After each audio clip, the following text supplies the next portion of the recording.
서울의 밤은 고요했습니다. 한강 건너편 아파트 단지의 불빛들이 하나둘 꺼지고 도로 위를 달리는 차량의 수도 점점 줄어들었습니다. 11월의 찬 공기가 창문 틈으로 스며들어 거실의 온기를 천천히 식혔습니다. 강민주는 침대에 누워 천장을 바라보았습니다. 시계 바늘이 새벽 2시 50분을 가리키고 있었습니다. 잠이 오지 않았습니다. 최근 들어 자주 그랬습니다. 옆자리에서 한서연이 고른 숨을 쉬고 있었습니다. 그녀의 얼굴은 어둠 속에서도 편안해 보였습니다. 민주는 눈을 감았습니다. 하지만 몇 분도 지나지 않아 희미한 소리가 들려왔습니다. 찰칵. 현관문 자동잠금 장치가 해제되는 소리였습니다. 민주는 눈을 떴습니다. 옆자리가 비어 있었습니다. 이불이 그대로 덮여 있었지만 서연의 체온은 이미 식어 있었습니다. 그는 몸을 일으키지 않았습니다. 귀를 기울였습니다. 복도를 걷는 발소리, 현관에서 신발을 신는 소리, 그리고 문이 조용히 닫히는 소리. 모든 것이 너무나 조심스러웠습니다. 마치 연습한 것처럼. 민주는 움직이지 않았습니다. 일어나서 창가로 가면 그녀의 뒷모습을 볼 수 있을 것입니다. 어느 방향으로 걷는지, 어떤 차에 타는지 확인할 수 있을 것입니다. 하지만 그는 그러지 않았습니다. 두려웠기 때문입니다. 보고 싶지 않았습니다. 확인하고 싶지 않았습니다. 아직은. 그는 다시 눈을 감았습니다. 하지만 잠은 오지 않았습니다. 시계 초침 소리만이 어둠 속에서 또렷하게 들렸습니다. 아침 7시 알람이 울렸습니다. 민주는 침대에서 일어나 거실로 나왔습니다. 주방에서 커피 내리는 소리가 들렸습니다. 서연이 식탁 위에 컵 2개를 놓고 있었습니다. 그녀는 평소처럼 단정한 모습이었습니다. 회색 니트의 청바지, 머리는 뒤로 묶여 있었습니다. 어제 잘 잤어요? 서연이 물었습니다. 목소리는 부드러웠습니다. 민주는 그녀의 얼굴을 보았습니다. 화장기 없는 얼굴, 맑은 눈동자, 자연스러운 미소. 모든 것이 평소와 같았습니다. 응, 잘 잤어. 민주는 짧게 대답했습니다. 그는 식탁에 앉아 커피를 받았습니다. 서연이 건넨 컵은 따뜻했습니다. 그녀가 앉았습니다. 둘은 말없이 커피를 마셨습니다. 오늘 회사 일찍 가야 해요. 응, 보안 시스템 점검 있어? 점심은요? 사무실에서 먹을게. 대화는 간결했습니다. 민주는 서연의 손을 보았습니다. 그녀의 손가락이 컵 손잡이를 감싸고 있었습니다. 결혼 반지가 햇빛을 받아 반짝였습니다. 4년 전 그가 직접 끼워준 그 반지였습니다. 민주는 시선을 거두었습니다.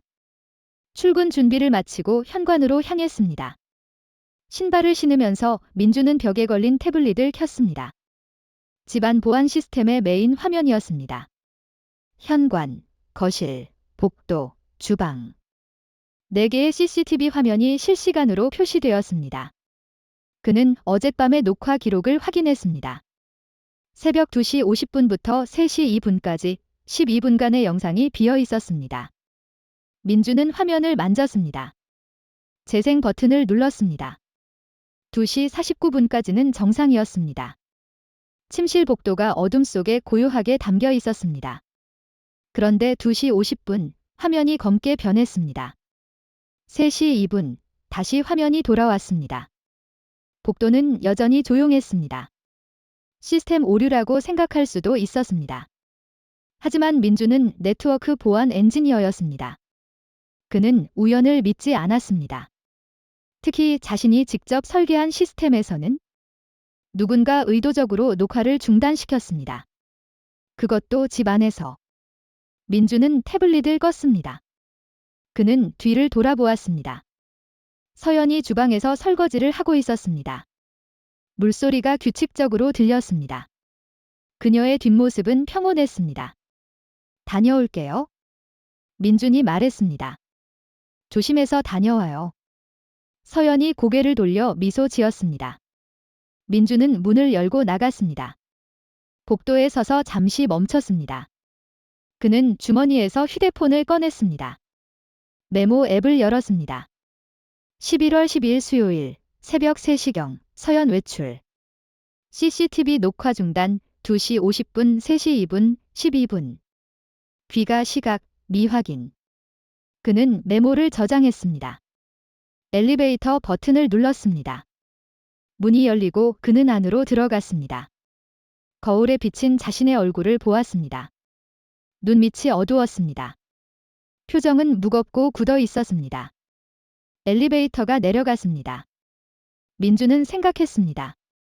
아직 확신할 수는 없다고. 오해일 수도 있다고.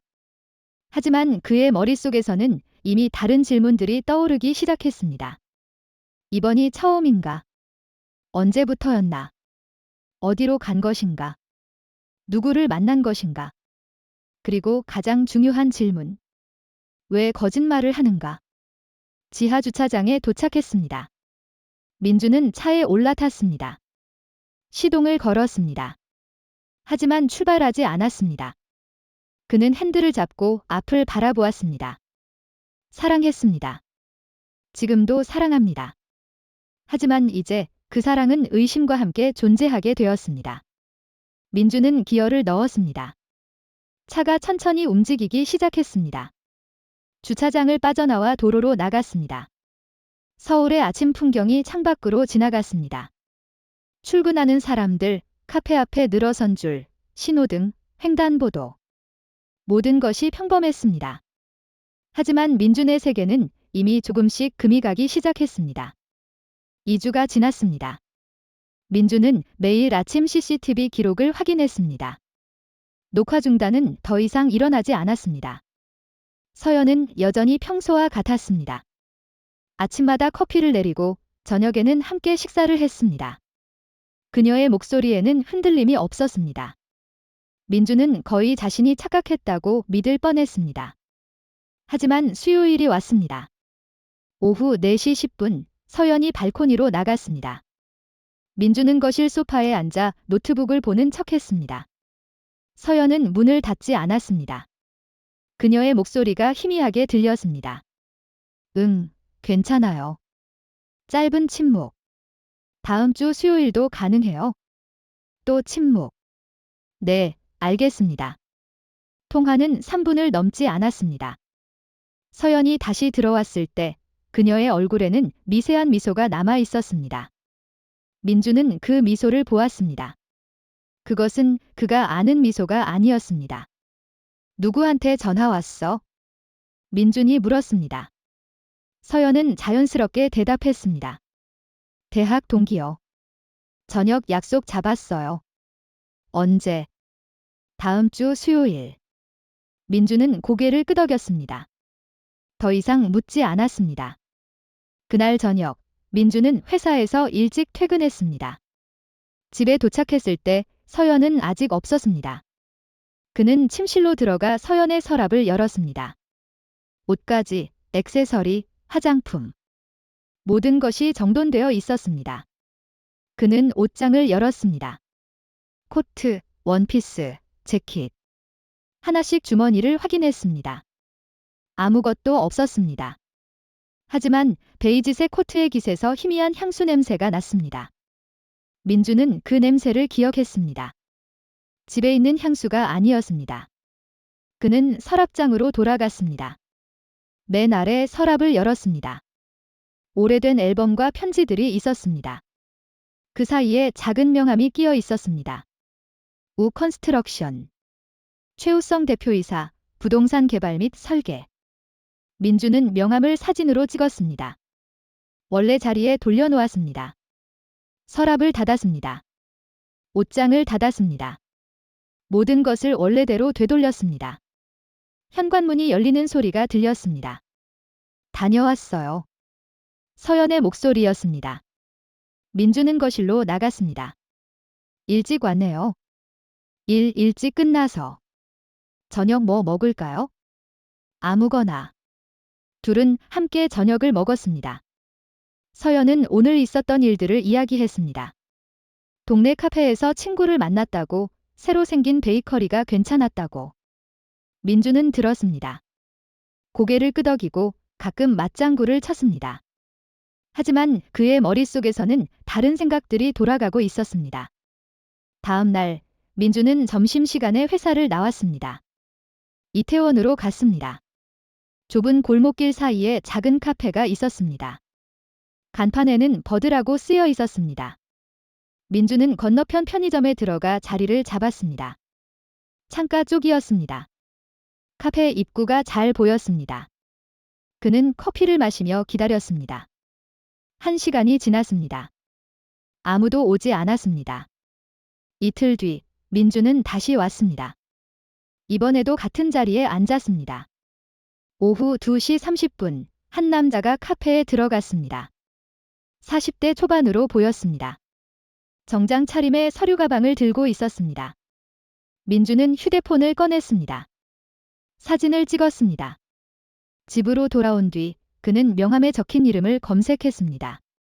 최우성, 우컨스트럭션 대표, 부동산 개발 전문가. 여러 프로젝트 사진과 인터뷰 기사가 나왔습니다. 민주는 오후에 찍은 사진과 비교했습니다. 같은 사람이었습니다. 그날 밤 민주는 공동계좌 내역을 확인했습니다. 최근 3개월간의 지출을 꼼꼼히 살펴보았습니다. 대부분은 생활비, 공과금, 식비였습니다. 그런데 한 항목이 눈에 들어왔습니다. 11월 8일 인테리어 디자인 상담료 320만 원. 민주는 기억을 더듬었습니다. 11월 8일 수요일이었습니다. 서연이 발코니에서 통화하던 날이었습니다.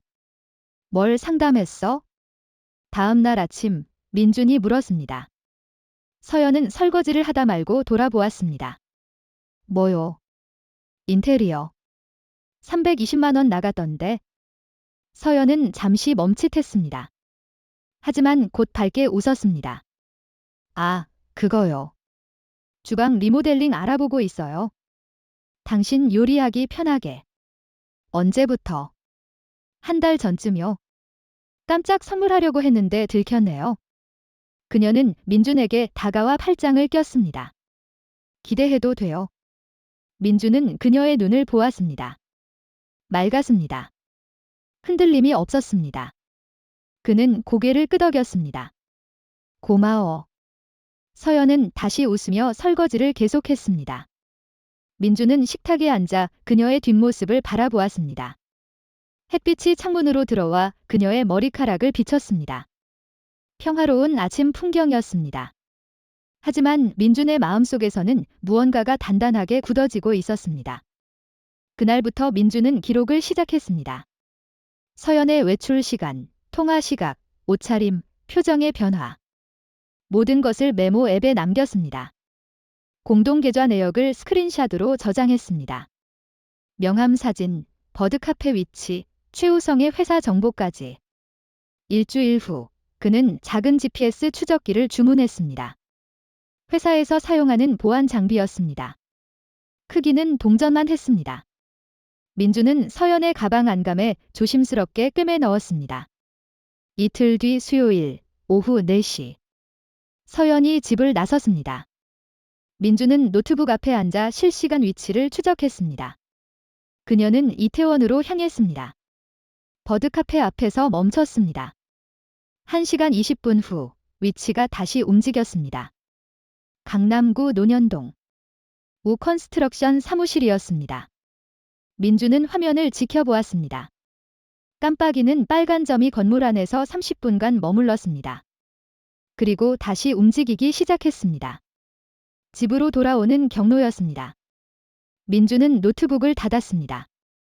그는 책상 서랍을 열고 새 폴더를 만들었습니다. 프로젝트 엔드 한시호연. 모든 사진, 녹음, 계좌 내역, GPS 기록을 그 안에 정리했습니다. 날짜별로, 시간 순으로, 빈틈없이 1시간 후 서연이 돌아왔습니다. 다녀왔어요. 그녀의 목소리는 여전히 밝았습니다. 힘들었어. 민준이 물었습니다. 서연은 고개를 저었습니다. 괜찮아요. 친구랑 수다 떨었어요. 민준은 미소 지었습니다. 그래. 밥 먹자. 둘은 저녁을 함께 먹었습니다. 서연은 여느 때처럼 이야기를 나눴습니다. 민주는 들었습니다. 하지만 이제 그의 미소 뒤에는 다른 것들이 자리하고 있었습니다. 분노가 아니었습니다. 아직은 차가운 결의였습니다.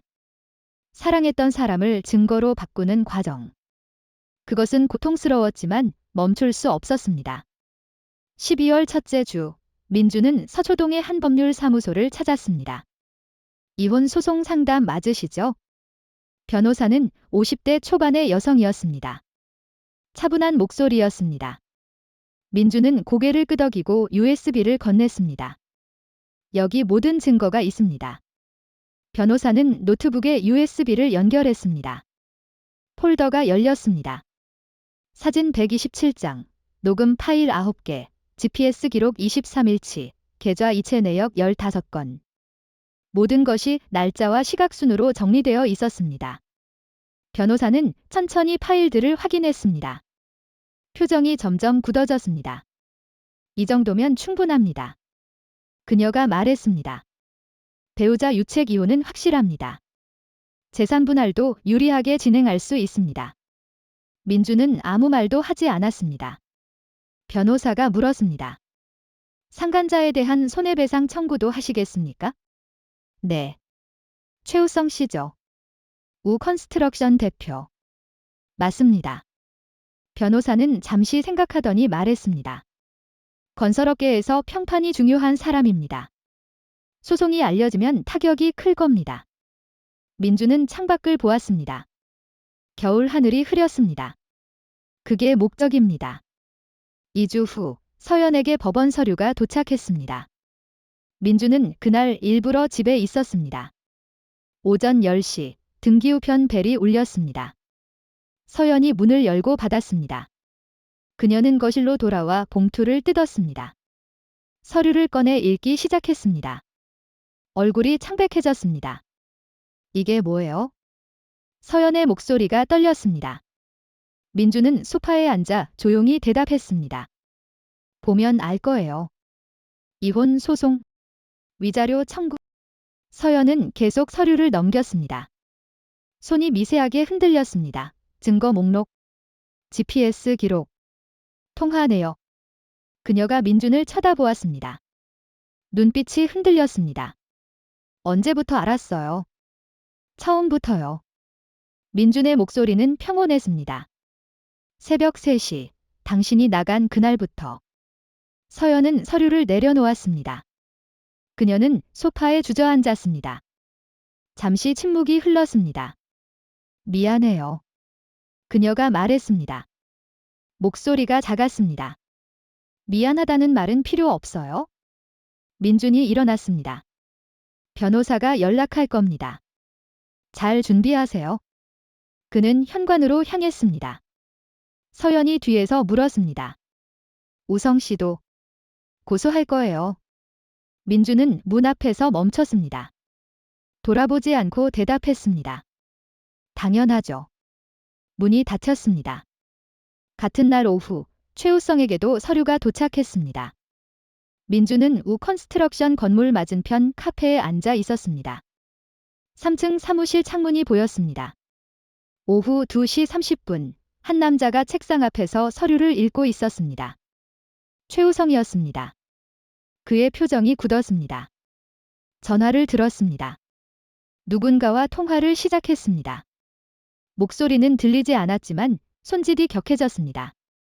5분 후 그는 전화를 끊었습니다. 창가로 다가와 밖을 내려다보았습니다. 민주는 커피를 한 모금 마셨습니다. 최우성은 민준을 보지 못했습니다. 민준은 휴대폰을 꺼냈습니다. 메시지 하나를 보냈습니다. 최우성의 회사 공식 이메일 주소로 보낸 것이었습니다. 제목, 귀사 대표이사 관련 법적 고지. 첨부, 소송 서류 사본. 민주는 전송 버튼을 눌렀습니다. 30초 후 최우성이 다시 책상으로 돌아가 노트북을 켰습니다. 화면을 보는 그의 얼굴이 더 창백해졌습니다. 민주는 자리에서 일어났습니다. 카페를 나섰습니다. 첫 조정기일은 12월 20일이었습니다. 서울가정법원 3층 조정실. 민준과 변호사가 먼저 도착해 자리에 앉았습니다. 10분 후 서연이 들어왔습니다. 그녀도 변호사를 동반했습니다. 서연은 민준을 보지 않았습니다. 그녀는 창밖을 바라보며 입술을 깨물고 있었습니다. 조정위원이 들어왔습니다. 50대 남성이었습니다. 양측 모두 준비되셨습니까? 네. 민준의 변호사가 대답했습니다. 조정이 시작되었습니다. 민준의 변호사는 증거 목록을 제출했습니다. GPS 기록, 통화 내역, 카페 방문 사진, 계좌 이체 내역. 모든 것이 시간 순서대로 정리되어 제본되어 있었습니다. 조정위원이 서류를 넘기며 말했습니다. 피신청인 측에서 이 증거들에 대해 반박하실 내용이 있습니까? 서연의 변호사는 서류를 검토했습니다. 오랜 시간 침묵이 흘렀습니다. 반박할 내용이 없습니다.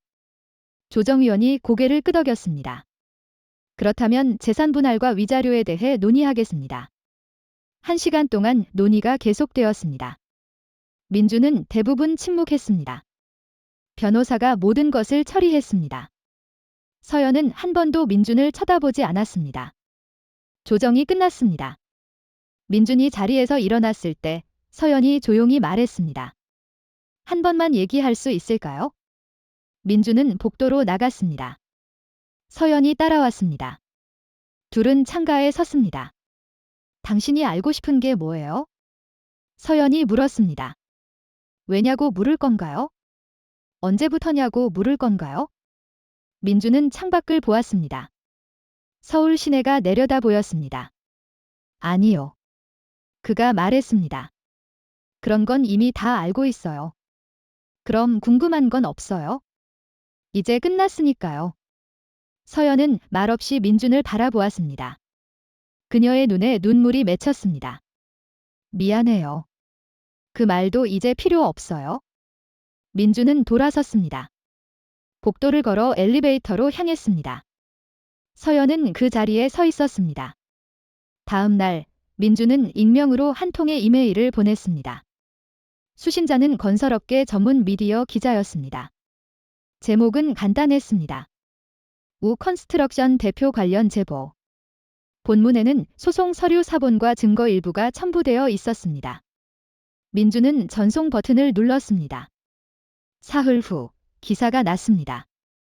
유명 건설사 대표, 불륜 소송 휘말려. 기사는 조회수가 빠르게 올라갔습니다. 댓글이 달렸습니다. 업계 커뮤니티에 공유되었습니다. 일주일 후 컨스트럭션은 공식 입장문을 냈습니다. 사생활 관련 사안으로 대표이사가 잠정적으로 업무에서 물러납니다. 민준은 그 기사를 저장했습니다. 폴더에 추가했습니다. 그는 노트북을 닫고 창밖을 보았습니다. 겨울비가 내리고 있었습니다. 도시의 불빛들이 빗물에 번졌습니다. 민준은 아무 감정도 느끼지 못했습니다. 복수는 완성되어 가고 있었습니다. 하지만 그의 마음속에는 텅 빈 공간만 남아 있었습니다. 1월 중순 법원 판결이 나왔습니다. 이혼 인용. 위자료 8천만 원, 재산 분할 70, 30. 민준은 판결문을 받았습니다. 변호사 사무실에서 서류에 서명했습니다. 모든 절차가 끝났습니다. 축하드립니다. 변호사가 말했습니다. 민준은 고개만 끄덕였습니다. 집으로 돌아왔을 때 서연은 이미 짐을 다 쌌습니다. 거실에 박스 5개가 놓여 있었습니다. 그녀는 소파에 앉아 있었습니다. 코트를 입고 가방을 무릎에 올려놓은 채였습니다. 다 가져갔어요. 서연이 말했습니다. 목소리가 쉬어 있었습니다. 열쇠는 식탁 위에 뒀어요. 민준은 식탁을 보았습니다. 열쇠 2개가 놓여 있었습니다. 현관 열쇠와 우편함 열쇠였습니다. 어디로 갈 건데요? 친구 집에 당분간 있을 거예요. 서연이 일어섰습니다. 가방을 들었습니다. 미안했어요. 진심으로. 민준은 대답하지 않았습니다. 서연은 잠시 그를 바라보았습니다. 그리고 돌아섰습니다. 현관문을 열고 나갔습니다. 문이 닫혔습니다. 민준은 거실에 홀로 남았습니다. 그는 소파에 앉았습니다. 아파트는 조용했습니다. 시계 소리만 들렸습니다. 그는 휴대폰을 꺼냈습니다. 서연의 연락처를 찾았습니다. 잠시 망설이다가 삭제 버튼을 눌렀습니다. 연락처가 삭제되었습니다. 화면에 메시지가 떴습니다. 민주는 휴대폰을 내려놓았습니다. 2월, 민주는 최우성에 대한 손해배상 소송에서도 승소했습니다. 배상금 5천만 원 최우성은 항소하지 않았습니다.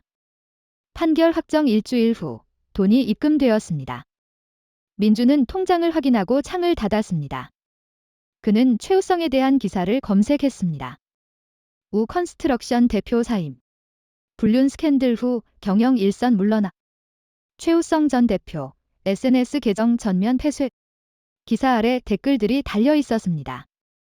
건설업계에서 저러면 끝이지. 평판 다 깎였네.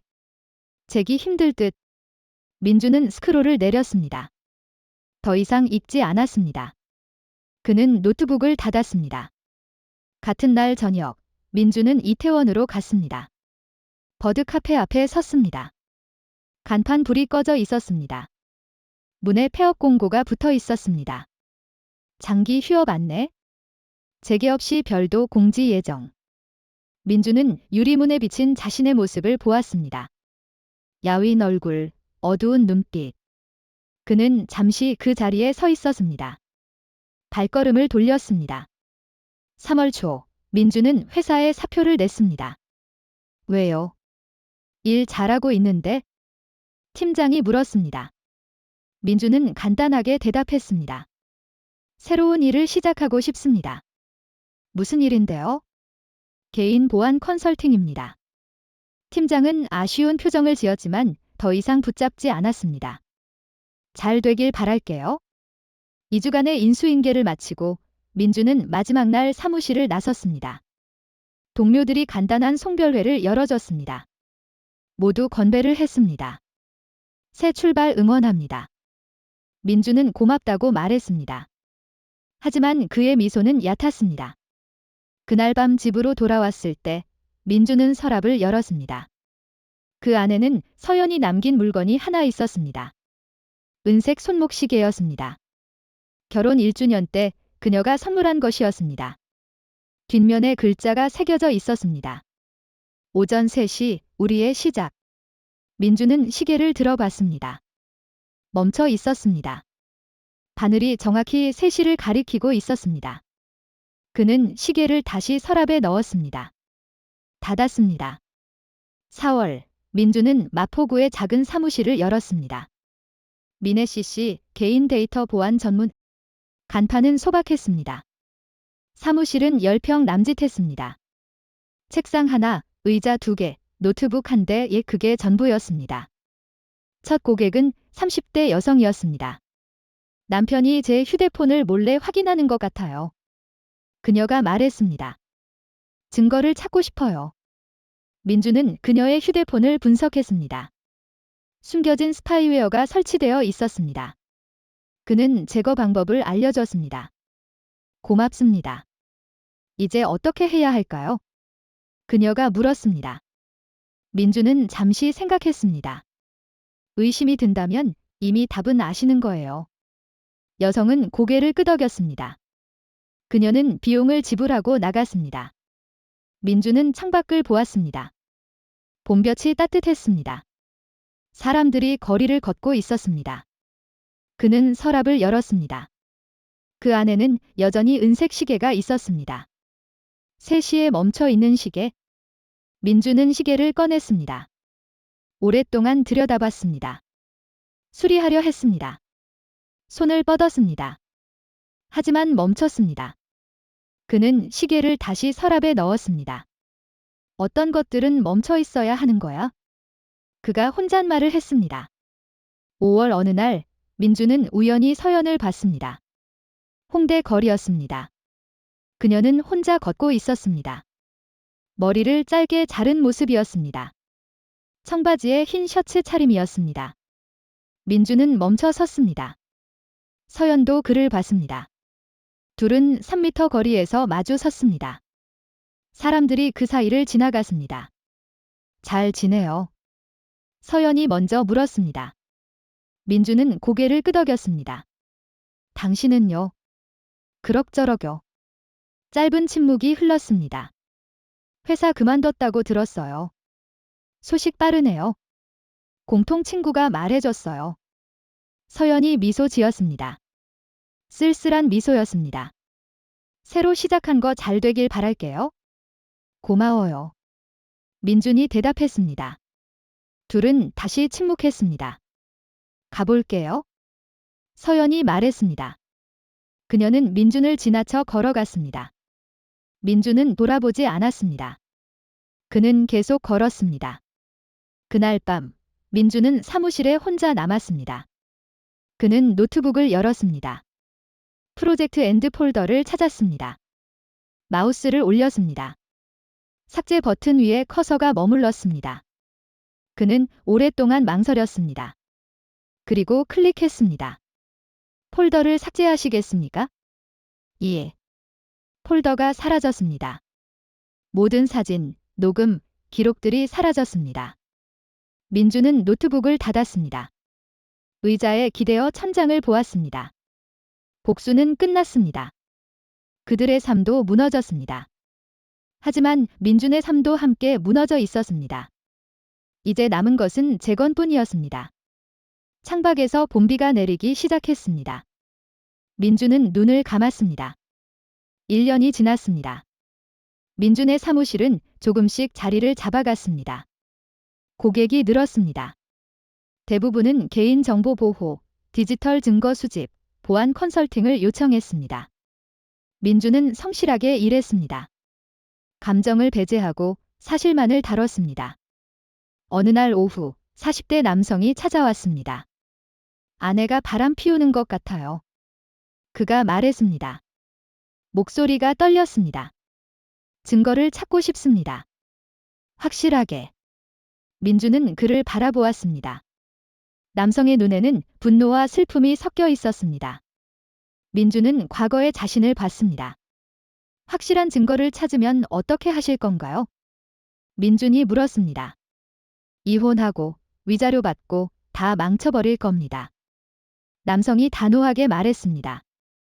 민준은 잠시 침묵했습니다. 그러고 나면요? 뭐요? 복수하고 나면 어떻게 되실 것 같으세요? 남성은 대답하지 못했습니다. 민준이 천천히 말을 이었습니다.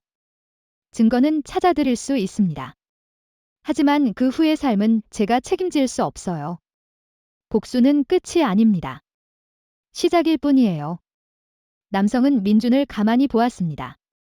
경험담인가요? 네. 민준이 고개를 끄덕였습니다. 그래서 후회하세요? 아니요. 민준은 창밖을 보았습니다. 하지만 복수가 저를 치유하진 못했습니다. 그건 제가 스스로 해야 했어요. 남성은 오랫동안 생각했습니다. 그리고 일어섰습니다. 다시 생각해보고 오겠습니다. 좋은 선택입니다. 민준이 문까지 배웅했습니다. 남성은 고개를 숙이고 나갔습니다. 저녁, 민준은 한강 둔치를 걸었습니다. 5월의 바람이 따뜻했습니다.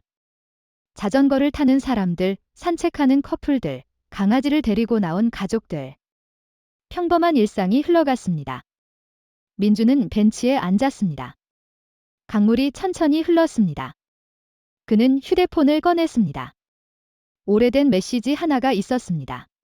서연이 6개월 전에 보낸 것이었습니다. 잘 지내시죠? 저는 괜찮아요. 작은 서점에서 일하고 있어요. 당신 덕분에 제 삶을 다시 돌아볼 수 있었어요. 고마웠어요. 건강하세요? 민주는 당시 답장하지 않았습니다. 지금도 답장할 생각은 없었습니다. 그는 메시지를 읽고 다시 휴대폰을 내려놓았습니다. 용서는 하지 않았습니다. 하지만 더 이상 분노하지도 않았습니다. 그저 받아들였습니다. 그 일이 있었다는 것을, 그로 인해 자신이 변했다는 것을. 일주일 후, 민주는 우연히 뉴스 기사를 봤습니다. 최우성 전 대표, 사회복지시설 자원봉사 중 사진이 실려 있었습니다. 최우성이 노인복지관에서 봉사활동을 하는 모습이었습니다. 기사는 짧았습니다. 불륜 스캔들로 경영 일선에서 물러난 최우성 전 우컨스트럭션 대표가 최근 지역 복지시설에서 자원봉사를 하고 있는 것으로 알려졌다. 관계자에 따르면 최 씨는 매주 2차례 방문해 노인들의 말벗이 되어주고 있다고 한다. 민주는 기사를 끝까지 읽었습니다. 댓글을 확인했지만 곧 창을 닫았습니다. 그는 아무 생각도 하지 않으려 했습니다. 그날 밤 민주는 서랍을 열었습니다. 은색 시계가 여전히 그 자리에 있었습니다. 3시에 멈춰 있는 시계. 그는 시계를 꺼냈습니다. 오랫동안 들여다봤습니다. 그리고 결정했습니다. 수리하지 않기로. 이 시계는 과거의 증거였습니다. 멈춘 시간의 기록이었습니다. 그것을 다시 움직이게 할 필요는 없었습니다. 민주는 시계를 서랍에 넣었습니다. 하지만 이번에는 서랍을 잠그지 않았습니다. 언제든 꺼낼 수 있도록. 잊지 않기 위해서. 동시에 집착하지 않기 위해서. 6월 어느 토요일, 민주는 새로운 카페를 찾았습니다. 연남동의 작은 카페였습니다. 창가 자리에 앉았습니다. 아메리카노를 주문했습니다. 옆 테이블에 젊은 커플이 앉아 있었습니다. 그들은 손을 잡고 미소 지었습니다. 행복해 보였습니다. 민주는 그들을 보았습니다. 예전 같았으면 불편했을 것입니다. 시기했을지도 모릅니다. 하지만 이제는 그냥 바라볼 수 있었습니다. 사람들은 사랑합니다. 배신하기도 합니다. 상처받고 치유하고 다시 시작합니다. 그것이 삶이라는 것을 이제는 알았습니다. 민주는 창밖을 보았습니다. 여름이 다가오고 있었습니다. 가로수가 짙은 녹색이었습니다. 휴대폰이 울렸습니다. 새로운 고객의 상담 요청이었습니다. 배우자의 이상 행동 조사 문의. 민주는 메시지를 읽었습니다. 예전 같았으면 즉시 수락했을 것입니다. 하지만 이제는 달랐습니다. 그는 답장을 보냈습니다. 직접 대화를 먼저 시도해 보셨나요? 증거를 찾기 전에 진실을 물어보는 것도 용기입니다. 그래도 필요하시면 연락 주세요. 전송 버튼을 눌렀습니다. 민주는 커피를 한 모금 마셨습니다. 쓴맛이 입안에 퍼졌습니다. 하지만 나쁘지 않았습니다. 그날 밤 민주는 사무실 책상 앞에 앉았습니다. 노트를 펼치고 펜을 들었습니다. 그리고 천천히 썼습니다. 배신당했을 때 나는 복수를 선택했다. 그것이 정의라고 믿었다. 그리고 실제로 그들은 대가를 치렀다. 하지만 복수는 나를 치유하지 못했다. 상처는 여전히 남아 있었다. 다만 시간이 지나며 그 상처와 함께 사는 법을 배웠다. 이제 나는 안다. 멈춰 있는 것들이 있어도 괜찮다는 것을. 과거를 지우지 않아도 앞으로 나아갈 수 있다는 것을. 그리고 사랑했던 기억도 배신당한 기억도 모두 나의 일부라는 것을. 민주는 펜을 내려놓았습니다. 노트를 닫았습니다. 창밖을 보았습니다. 서울의 밤이었습니다. 불빛들이 반짝였습니다. 도시는 잠들지 않았습니다. 수많은 사람들이 각자의 이야기를 살아가고 있었습니다. 민주는 자리에서 일어나 불을 껐습니다. 사무실을 나와 복도를 걸으며 생각했습니다. 내일 아침에는 다시 해가 뜰 것입니다. 그리고 자신은 여전히 살아 있을 것입니다. 그것으로 충분했습니다. 민주는 건물 밖으로 나왔습니다. 밤바람이 불었습니다. 시원했습니다. 그는 천천히 걸었습니다. 집으로 가는 길, 더 이상 두렵지 않은 길, 혼자이지만 외롭지 않은 길. 민주는 고개를 들어 하늘을 보았습니다. 별은 보이지 않았습니다. 도시의 불빛 때문이었습니다. 하지만 그는 알았습니다. 어둠 속에도 별은 여전히 빛나고 있다는 것을. 보이지 않아도 거기 있다는 것을. 그렇게 민준의 이야기는 끝이 났습니다. 복수의 끝에서. 새로운 시작 앞에서.